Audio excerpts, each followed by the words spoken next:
Hello, what's up guys? Today in this video we will see how to add CSS and CSS modules in our next application. जी हाँ guys, आज का video बहुत ही ज़्यादा important है क्योंकि कल की वीडियो में मैंने आपको ये बताया था कि कैसे आप अपने एप्लीकेशन में बेसिकली स्टाइलिंग के लिए टेलविंड CSS को इंस्टॉल कर सकते हो। एंड इस वीडियो में मैंने आपको दो तरीके बताए थे, तो प्लीज़ इस वीडियो को जरूर चेकआउट कर लीजिएगा। आज इस वीडियो में मैं आपको बताऊंगा कि कैसे आप CSS जो ये आपको दिखाई दे रहा है उसको आप इंस्टॉल कर सकते हो, ठीक है? क्योंकि आप में से बहुत ऐसे होंगे जिनको टेलविंड साथ ना पसंद हो, राइट? तो आप ऑब्वियसली CSS प्रीफर करोगे। एंड CSS में भी मल्टीपल है, we have a modules, we have a global CSS, we have external style sheet, then we have a Tailwind CSS। चलो ये तो कल बता दिया मैंने। सास भी है and then CSS in JS, basically styled component. तो बताना चाहूँगा इन सब के ऊपर मैं ऑलरेडी बहुत पहले वीडियो अपलोड कर चुका हूँ, आप उनको चेकआउट कर सकते हो। But yes, now it's version 15 next.js का, बेसिकली जो कि एकदम लेटेस्ट है। तो मैंने टेलविंड CSS बता दिया। आज हम इस वीडियो में ये देखेंगे ये CSS मॉड्यूल्स क्या होता है एंड ग्लोबल CSS कैसे काम करता है। बिलीव मी, ये वीडियो बहुत इंपॉर्टेंट है एंड आपको CSS modules and global CSS में कुछ डिफरेंसेस है जिसको समझना बहुत ज़रूरी है एंड ये आपसे इंटरव्यू में भी पूछा जा सकता है। तो बिना किसी देरी के हम वीडियो को स्टार्ट करते हैं। तो सबसे पहले आप देख सकते हो this is our application and इस एप्लीकेशन में किसी ने मुझसे एक डाउट पूछा था कमेंट में, है ना? तो हमने उनको सॉल्व किया था ये बोल के कि अबाउट पेज में नैप बार नहीं दिखना चाहिए। तो फिलहाल अभी कुछ ऐसा हो रखा है, तो मैं एक काम करता हूँ, जो वो डाउट था आई होप उनका क्लियर हो गया होगा। एंड अगर आपका भी कोई डाउट होता तो आप कमेंट कीजिए, मैं ज़रूर हेल्प करूँगा। एंड मुझे लगता है बहुत ज़्यादा यूज़फुल डाउट है, तो मैं गाइस उसके ऊपर वीडियो भी बना दूंगा। तो अभी फ़िलहाल के लिए मैं क्या करना चाहूँगा, मैंने एप्लीकेशन को मैं फ़िलहाल क्लोज़ करता हूँ। मेरा जो ये अबाउट है उसको मैं यूज़र जो हमारा एक्चुअल रूट ग्रुप हमने बनाया था उसके अंदर मैंने ऐड कर दिया, क्योंकि मैं चाहता हूँ नैप बार हर एक रूट में दिखाई दे जो भी यूज़र एक्सेस कर रहे हैं उनको, ठीक है? तो इस तरीके से मेरा काम हो गया। अब अगेन मैं यहाँ चलता हूँ, मैं अपने ये जो एप्लीकेशन है उसको मैंने स्टार्ट कर दी with the help of npm run and then dev. तो मैं आपको बताता हूँ, सबसे पहले हम देखते हैं ग्लोबल CSS। तो आप कभी भी नोटिस करना, जब भी आप चाहे विथ टेलविंड या विदाउट टेलविंड अगर आपने एप्लीकेशन क्रिएट करते हो नेक्स्ट.js में, स्टिल आपको ना global.css जो ये फाइल दिखाई दे रहा है एट द बॉटम में, ये देखना, ये आपको मिलेगा ही मिलेगा, ठीक है? एंड आई गेस एक और होता होगा यहाँ पे, चलो ठीक है, वो फिलहाल दिख नहीं रहा, कोई बड़ी बात नहीं, बट global.css आपको मिलेगा। एंड यहाँ पे ऑलरेडी इतना सब कुछ आपको दिखाई दे रहा है। तो मैं एक काम करता हूँ, यहाँ पे ये जो कुछ भी आपको दिखाई दे रहा है, एनी आइडिया कि ये क्या हो सकता है? आई मीन बॉडी को इन्होंने कुछ तो 3 प्रॉपर्टी दे रखी है, तो ये क्या हो सकता है? एक काम करते हैं ना, यहाँ पे इन्होंने ये वेरिएबल यूज़ कर रखा है, ठीक है, जो कि बहुत अच्छी बात है। ये आप बैकग्राउंड का यहाँ पे देख सकते हो। एक काम करता हूँ, अभी फिलहाल अगर मैं अपने एप्लीकेशन में आपको ले जाऊँ, तो फिलहाल मेरा एप्लीकेशन का जो background colour it's pitch black, right?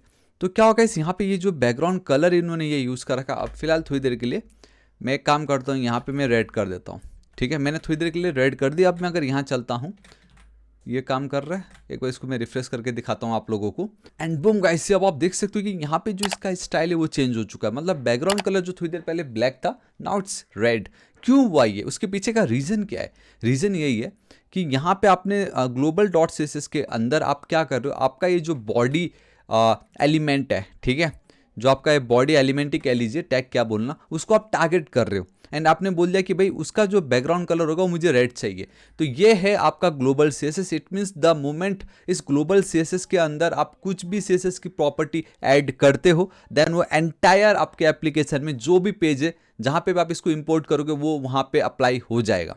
This is the beauty. So it's like guys, आप नॉर्मल जो HTML CSS जावास्क्रिप्ट में काम करते थे, एक एक्सटर्नल CSS का फाइल बना के वही अप्लाई कर देते थे ना, तो ये वही आप समझ लो ग्लोबल, ये हर एक पेजेस पे अप्लाई हो जाएगी आपकी, ठीक है? एंड उससे मेरा मतलब होता है, यहाँ पे आप देख सकते हो, यहाँ पे तो मैंने उसको इंपोर्ट भी नहीं किया, लेआउट में मैंने इसको इंपोर्ट कर रखा। लेआउट से अगर इसको मैं हटा दूँ ना, अब एक बार मैं इसको रिफ्रेश करता हूँ, हालांकि रिफ्रेश करने की नीड नहीं है, फॉर सम रीजन ऐसा क्यों हुआ ये पता नहीं, बट अब आप देखो वो चला गया, there is no styling at all. But the moment इसको मैं ऐड करता हूँ, देखो मेरा स्टाइल वहाँ पे ऐड हो गया। तो इंपोर्ट करना बहुत ही ज़्यादा जरूरी है and this is your global CSS। यहाँ पे जो भी ऐड करोगे वो हर जगह अप्लाई हो जाएगी। फॉर एग्जाम्पल जैसे फिलहाल अभी रेड के बदले मैं ना ब्लैक ही कर देता हूँ, ब्लैक थोड़ा बेटर दिख रहा है, राइट? अभी जैसे मैं अगर इसको हवर करता हूँ, मेरे ये जो भी लिंक है अगर उनको मैं हवर करूँ एंड कलर उनका चेंज हो जाए, ठीक है, तो आप यहाँ पे बहुत इजीली ए टैग को ना टारगेट कर सकते हो। ए को जब भी कोई करेगा हवर, तो उसका जो कलर है उसको मैं रेड करना चाहूँगा एंड बूम गाइस, ये देखो चेंज हो रहा है। अब एक क्वेश्चन आप बोल सकते हो, लाइक जब मैं नेविगेशन वाले पे चलूँ तो यहाँ तो हमने कहीं पे भी एंकर टैग यूज़ नहीं किया है, कहीं पे भी मैंने एंकर टैग यूज़ नहीं किया, बट स्टिल मैं जब इसको स्टाइल कर रहा हूँ मैंने एंकर टैग को हवर किया। मैं क्या बताता हूँ, मैं इंस्पेक्ट पे अगर चलूँ, इस पर अगर मैं टैग करूँ, ये देखा कहाँ है लिंक टैग, वो इज लिंक टैग दिख रहा है कहीं पे भी, LIN के लिंक ऐसे जो आपको दिख रहा है कहीं पे भी नहीं दिख रहा ना, यहाँ पे आपको एंकर टैग ही दिख रहा है। तो ये समझना आपको बहुत ज़्यादा ज़रूरी है भाई। ये जो नेक्स्ट रिएक्ट इज जो भी कुछ है ना, ये आपकी लाइफ को ईजी करने के लिए, I mean, हमारे ब्राउजर को समझता वही HTML से जावास्क्रिप्ट, उसके अलावा कुछ नहीं। आप देख रहे हो ना, जो भी हो कन्वर्ट होके एंकर टैग में ही आपको दिखाई दे रहा है। एंड एक और चीज़ ये याद रखो, जब भी आप क्लासेस ऐड करते हो टेलविंड में कुछ इस तरीके से दिखाई देता है। मैं एक और काम करता हूँ, मैं मेरे चलता हूँ अबाउट पेज पे, ठीक है। अबाउट के पेज में H1 एक हेलो है, यहाँ पे क्लास का नाम मुझे देना है। हम एक क्लास नहीं देते, यहाँ हम देते हैं क्लास नेम। क्या देना है? Class name. यहाँ पे ना मैं कॉमन हेडिंग दे देता हूँ इस तरीके से, ठीक है, क्योंकि जगह जगह ये यूज हो सकता है, बट फिलहाल अभी मैंने सिर्फ एक जगह दे रखा है। इसको मैं कॉपी करता हूँ, ग्लोबल पे मैं चल रहा हूँ, ध्यान से देखना। एंड ऑब्वियसली बोलने की नीड नहीं, मुझे डॉट यूज़ करना पड़ेगा। एंड मैं इस तरीके से चलता हूँ यहाँ पे। दिस टाइम मैं पिंक देना चाहूँगा, चलो ठीक है, ठीक है। मैं यहाँ पे चल रहा हूँ, अबाउट पे मैं चलता हूँ, एंड एक बार मैं रिफ्रेश करना चाहूँगा। ओके, सी आपको इतना पता नहीं चला, लाइट बहुत फीका है इस कलर का, बट ये पिंक कलर यहाँ पे ऐड हो चुका है। मेरे को वो इससे कुछ लेना देना नहीं है, बस आपको ये दिखाना है।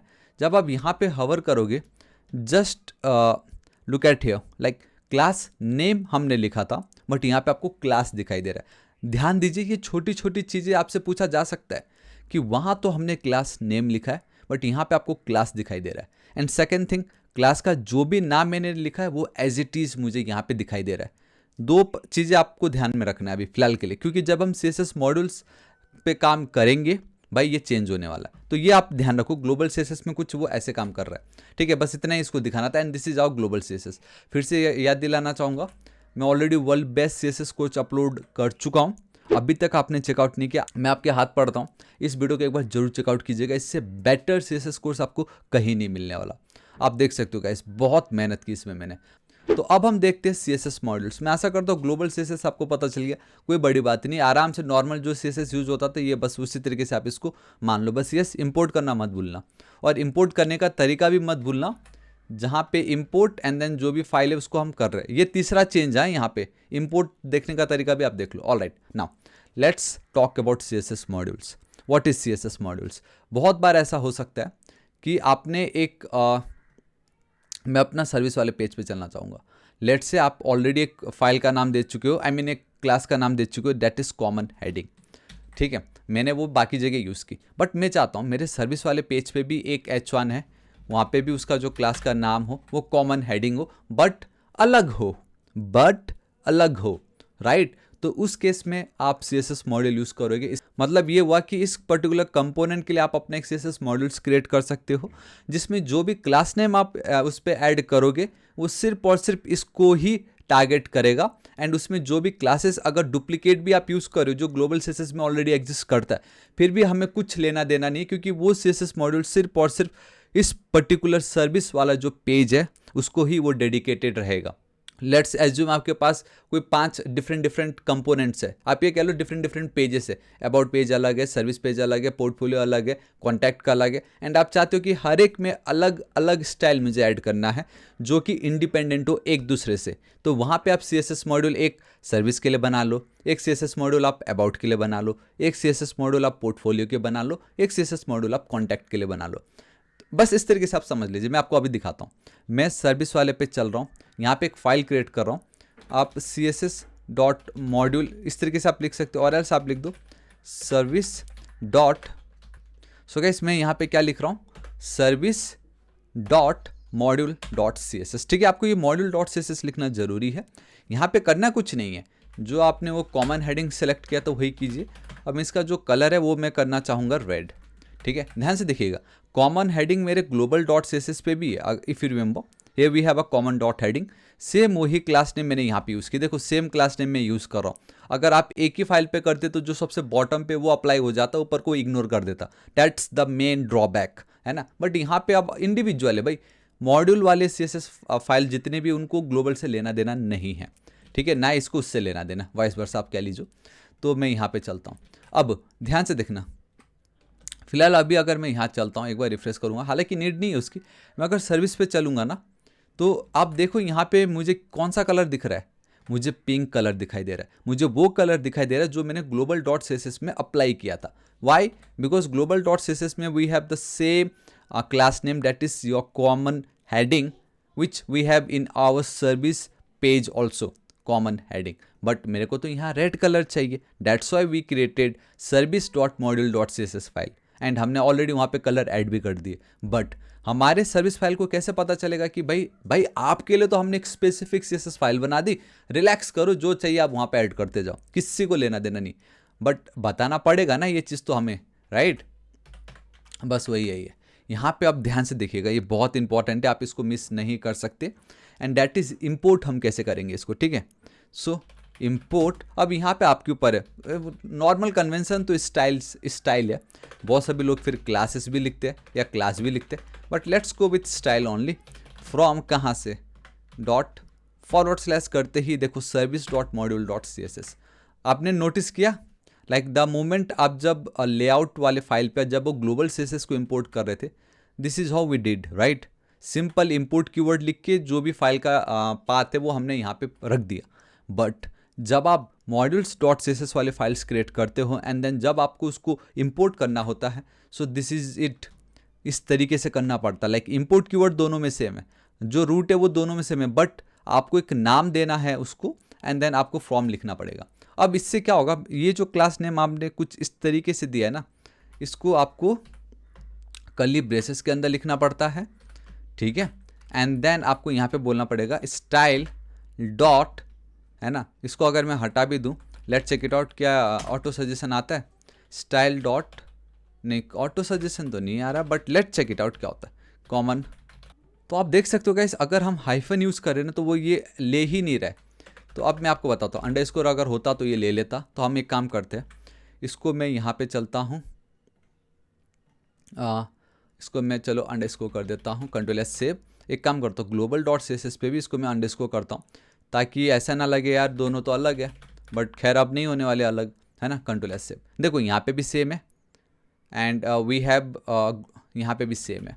अब पेज पे मैं चल रहा हूँ, कंट्रोल एस सेव कर रहा हूँ। देखो इसको करने का तरीका भी अलग है, इवन ये जो स्टाइल है उसको गाइस आपको ऐड करने का तरीका भी अलग है। वहाँ तो डबल कोट के अंदर फाइल का नाम दिया, बात खत्म, मतलब क्लास का नाम। बट यहाँ पे वो स्टाइल आपको लिखना ही लिखना है एंड देन डॉट, ध्यान से देखिए, here we have a dot and then वो क्लास का नाम, इस तरीके से आपको यहाँ करना पड़ता है। कर्ली ब्रेसेस भी है। अब अगर मैं यहाँ पे चलता हूँ एक बार, ये देखो गाइस हो गया हमारा काम। देखो यहाँ पे कौन सा कलर आ रहा है, रेड कलर, एंड ये वो कलर है जो मैंने यहाँ पे डिफाइन कर रखा है। अभी भी अगर यकीन नहीं होता है तो मैं येलो कर देता हूँ, ये देखो येलो कलर आ गया। सो या गाइस दिस इज इट, आज इस वीडियो के लिए इतना है। लेकिन एक चीज़ बहुत इंपॉर्टेंट है जो शायद आपसे इंटरव्यू वाले पूछ सकते हैं, ध्यान से देखना। एक डिफरेंस मैंने आपको बताया, जब आप इंपोर्ट कर रहे हो तो आपको डिफरेंस दिखता है, ग्लोबल एंड देन नॉर्मल वाला जो भी module dot C S S है वहाँ पे लिखने का तरीका अलग है। देन जब आप उसको अप्लाई करना चाहते हो कोई भी एट्रीब्यूट, बेसिकली कोई भी एलिमेंट में या कोई भी टैग में, राइट, तो वहाँ पे आप देख सकते हो कि आपको कर्ली ब्रेसेस देना पड़ता है एंड देन गाइस आपको स्टाइल, जिसको आपने लाइक जिस नाम से आपने उसको इंपोर्ट किया है, डॉट करके उसको अप्लाई करना पड़ता है। तो ये आपका था दूसरा डिफरेंस। तीसरा जो सबसे इंपॉर्टेंट डिफरेंस है, आप में से बहुत लोग कभी शायद नोटिस भी ना करो, क्योंकि आप लोगों को इतना कुछ लेना देना, लेना देना नहीं होगा उससे। बट अब अगर इसको मैं हवा करता हूँ, ये देखो, एक बात बताओ, service underscore common underscore heading underscore PIEIP, ये क्या चीज़ है? ये कौन सा क्लास नेम था भाई? जब आप तो मुझे एक बात बताओ, ये कौन सा क्लास नेम है ये, और मैंने कब दे दिया? क्योंकि क्लास नेम मैंने आपके सामने अभी लाइव दिया, मुझे तो याद नहीं आ रहा, या मेरा याददाश्त मेमोरी इतना वीक है, इतना कमज़ोर नहीं है कि मुझे ना पता हो कि मैंने कुछ अजीब सा नाम दिया। ये मेरे को अच्छे से याद है, कॉमन अंडरस्कोर हेडिंग मैंने दे रखा है, राइट? यहाँ पे आप देख सकते हो, यहाँ पे आप देख सकते हो। बट व्हाट इज़ दिस, ये क्या चीज़ है? सो गाइस आप ये समझ लो कि मैंने क्या कहा, ग्लोबल में भी आपके पास सेम क्लास है and here also we have a same class. तो CSS के पास कोई पावर तो है नहीं ना, अरे भाई ये तो ये वाला कॉमन हेडिंग की बात हो रही नहीं। आप देखो ना यहाँ पे क्या हो रहा है, यहाँ पे जानबूझ के उसको ट्रांसफॉर्म कर दिया गया ताकि कोई कन्फ्यूजन ही ना हो आगे, समझ रहे हो ना? एक तरफ तो अगर आप कॉमन हेडिंग यूज़ करते हो तो आपको वही क्लास नेम दिखाई देगा ग्लोबल वाला। नेक्स्ट आप अगर module dot C S S use करो तो जानबूझ के वो इस तरीके से वो ना चेंज कर देते, कन्वर्ट कर देते इनटू समथिंग डिफरेंट, ताकि कभी कॉन्फ्लिक्ट ही ना हो क्लास नेम में, है ना। हमें हमें लग रहा है कि भाई दोनों से में, बट इन रियलिटी उन्होंने उसको अलग कर ही रखा है, जो भी हो रहा है, ठीक है। ये 3 डिफरेंस आपको कभी नहीं भूलना है।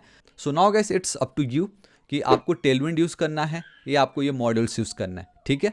ऑलराइट गाइस, बताना चाहूँगा वीडियो पसंद आए तो प्लीज़ लाइक कीजिएगा, दोस्तों के साथ भर भर के शेयर। कुछ भी आपके मन में डाउट हो प्लीज़ आप कमेंट कीजिए, मैं आपकी जरूर हेल्प करूँगा, लगे तो वीडियो भी बना दूंगा आपके लिए, ठीक है।